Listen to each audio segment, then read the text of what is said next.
Selam. Herkese merhaba. Bugün farklı bir tarif paylaşacağım. Eğer bebeğinizin öksürüğü varsa 6 aydan sonra şu şekilde verebilirsiniz. 2 saatte bir çay kaşığı içirin. Ben de bebeğime yapıyordum ve büyük oğluma da yapıyordum. Ben faydasını çok gördüm. Gerçekten öksürüğü oldu mu Miran Paşa'nın biraz kaynatıyorum. Sadece 3 dakika kaynatıyorum ve çok iyi gelir. Hatta sadece bebekler için değil, biz yetişkinler için de çok iyi. Bu şekilde yaparsanız benim verdiğim ölçüde günde bir bardak içerseniz öksürüğünüze çok iyi gelecek. Bebekler için faydalı bir video olacak diye düşünüyorum ben. Bu şekilde yapacağım. Ben yediğiniz cevizlerin kabuğunu atmıyorum. Bu şekilde topluyorum.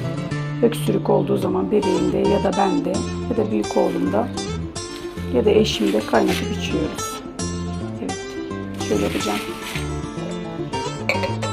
Cezvemizi alalım. Bebeğinizin çok öksürüğü varsa gerçekten bu tarifi denerseniz faydasını göreceksiniz.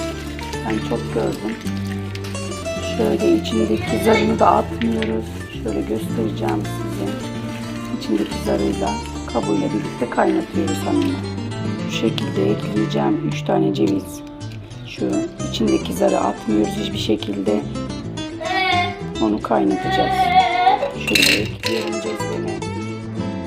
Bir dakika bebeğim.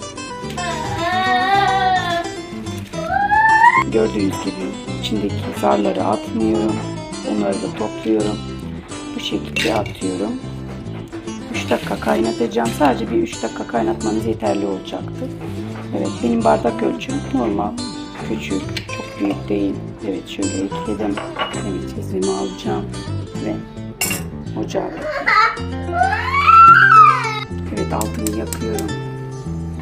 3 dakika kaynamasını bekleyeceğim. Daha sonra süzeceğim. Ve dediğim gibi bebeğiniz 6 aylıksa 6 aylık bebekler için 6 aylık üstü bebekler için de olur. 6 aylık bebekler ve 8, 9, 10 aylık bebekler 2 saatte bir çay kaşığı içirsin. Daha fazla vermesin.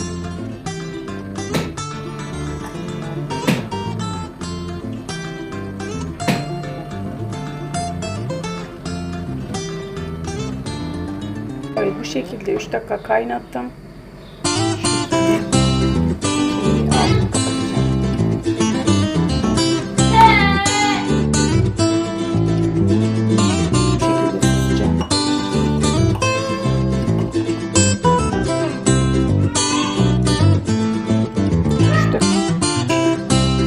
Kaynattım.